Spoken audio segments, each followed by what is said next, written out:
dapat tinuturo nyo na sa baby.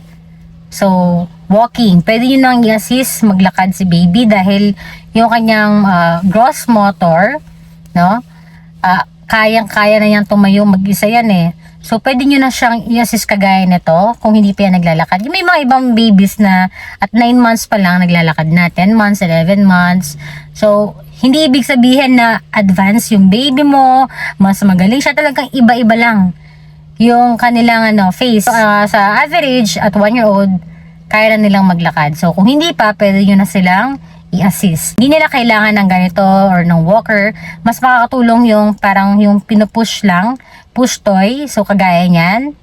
Yung anak ko, upuan lang.